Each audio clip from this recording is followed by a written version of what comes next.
Good morning. I just received a briefing on dangerous Category 4 Hurricane Michael from Emergency Management here in Tallahassee. Hurricane Michael is a deadly Category 4 storm. This is the worst storm that the Florida Panhandle has seen in more than 100 years. Again, this is the worst storm that our Florida Panhandle has seen in a century. Hurricane Michael is upon us, and now is the time to seek refuge. Hurricane Michael has already taken lives in Central America, and the eye of the storm will make landfall on Florida's Panhandle in just a few hours. We expect conditions across the Panhandle to begin deteriorating rapidly. We have spent the past few days traveling the areas of the state that Michael will impact, warning people to evacuate.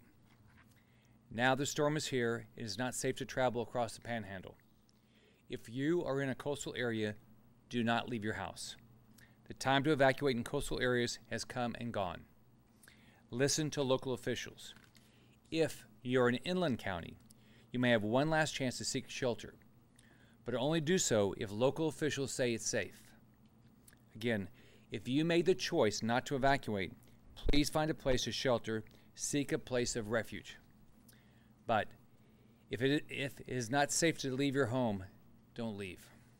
The worst thing you can do now is leave and put yourself and your family in danger. Now we are focused on the response and recovery from this storm. We have 54 shelters open across the Panhandle and Big Bend. More will open depending on need. As soon as Michael passes, we will have a massive wave of response and support coming down and around the Panhandle. We'll have more than 1,000 search and rescue personnel deploying immediately after Michael passes. We now have 3,500 National Guard members activated and staged. These soldiers are absolutely ready to help. 135 Fish and Wildlife Commission officers are ready for deployment and will respond with a variety of specialized equipment, including shallow draft boats, ATVs, airboats, and four-wheel drive vehicles. The Florida Highway Patrol has pre-positioned 100 troopers and has nearly 300 troopers available for deployment across the Panhandle. They have transitioned to 12-hour shifts as part of the response. Law enforcement will also be manning bridges to make sure that when conditions become too dangerous, the bridges are closed. Listen to these officers. Law enforcement and our National Guard around our state are heroes, and so many will be leaving their families and placing themselves in danger during this storm to help others. We are so grateful for their dedication. The Florida Department of Transportation has dozens of crews staged to push down from the north and clear roads so even more supplies and rescue personnel can get to impacted areas. Right now, the Florida Department of Transportation is closely monitoring U.S. Highway 98 as well as all bridges. Engineering plans are being developed to rebuild vital areas of highway.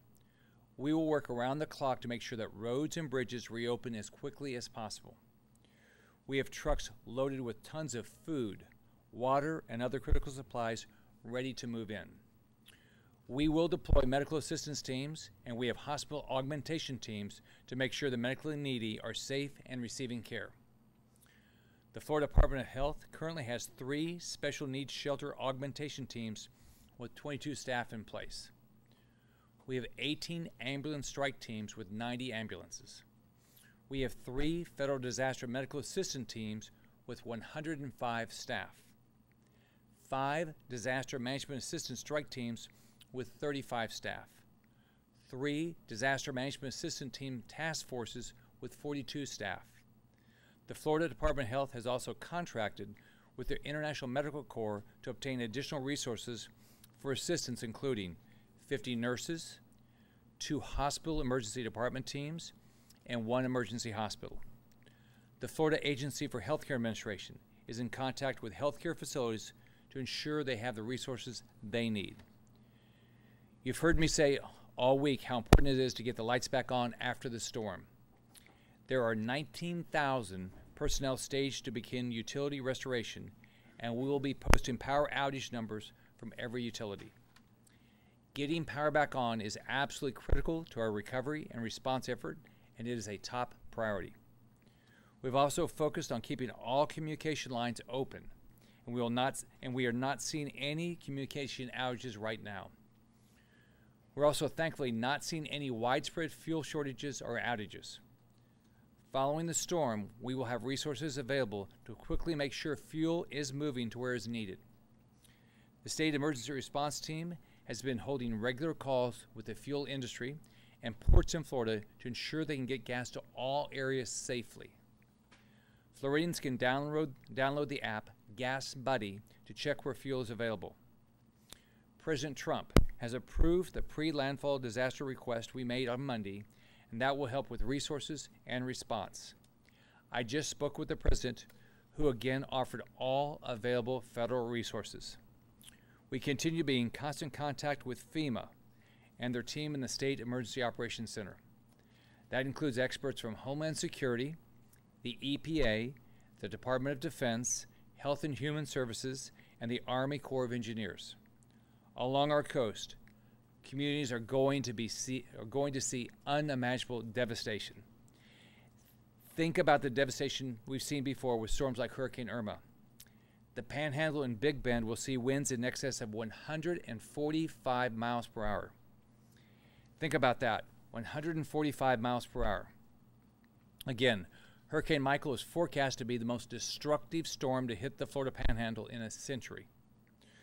The storm will bring torrential rain to most of the Panhandle and Big Bend, which means flooding will be a major issue. Expect to see 12 inches of rain in some areas of the Panhandle. So think about that, a foot of rain in some parts of the Panhandle. Again, prepare for major flooding from this storm. The National Hurricane Center is forecasting storm surge to be between 9 and 13 feet. That means the water will come miles inshore and could easily rise over the roofs of houses. Much of the rest of the Gulf Coast will see between 2 and 6 feet of storm surge, which is still life-threatening. Remember, we can rebuild your house, but we cannot rebuild your life. Take this seriously. Keep your family safe. The state is not taking this storm lightly, and neither should any family in the state. Our state will continue to do whatever it takes to make sure that every family and every visitor in Florida is safe after the storm. But I can't say enough. Listen to local officials. Listen to local officials. You do not want to be the person who survives the storm just to put your life or your family's life at risk after it passes because you didn't listen to local officials. During a storm, first responders cannot come out and save you. It's too dangerous. Now is the time to prioritize to keep your family safe. Do not take chances.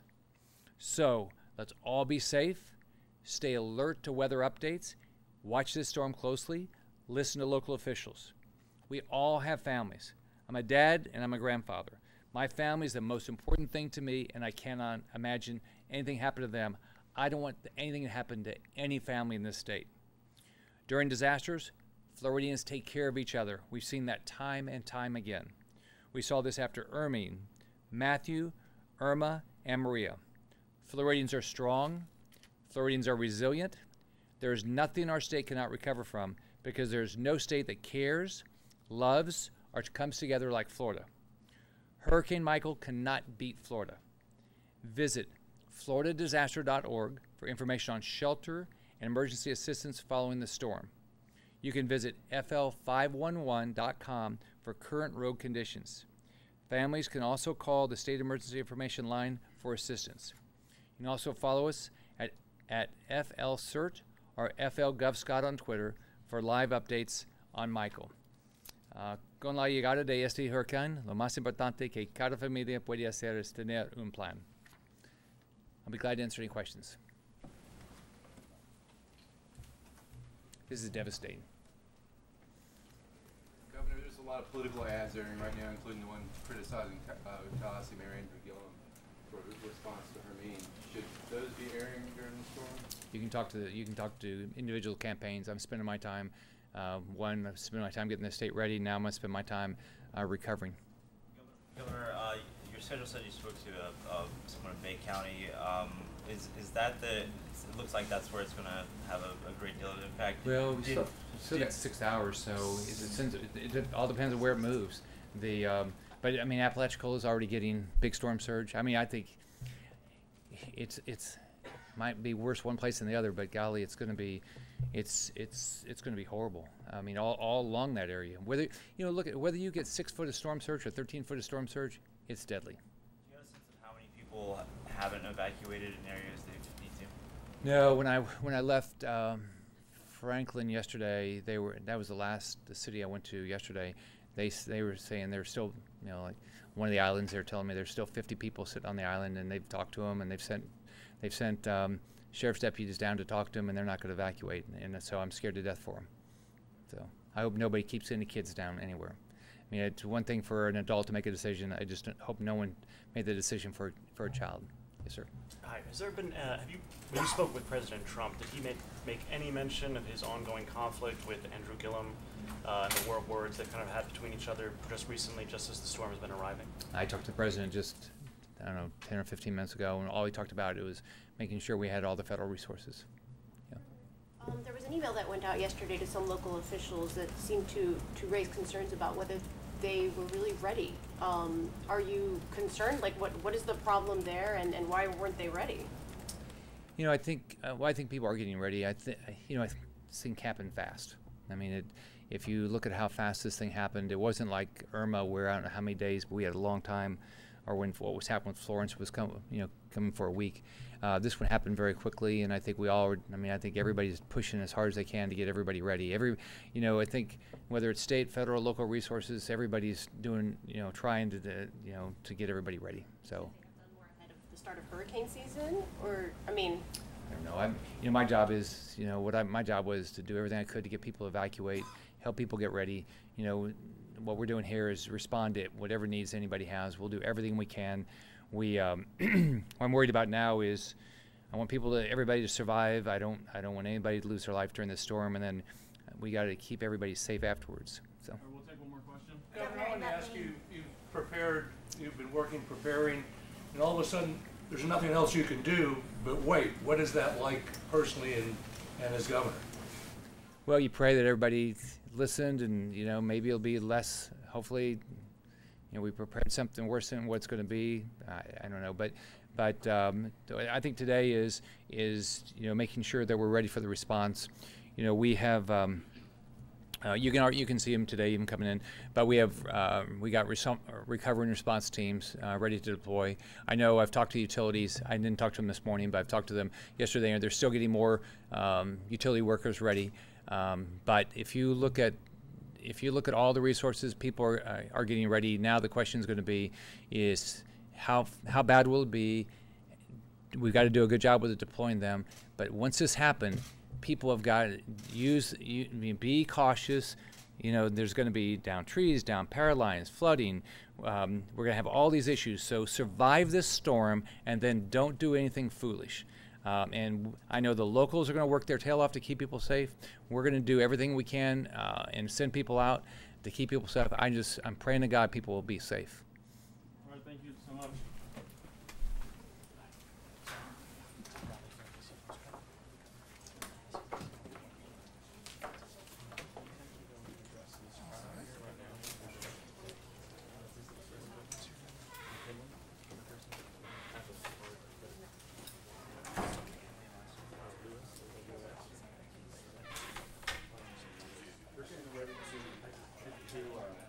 Briefing of each one of these ESFs, where they'll pipe the sound into the room so you guys can hear what's happening, what they're doing. If you have any questions about that,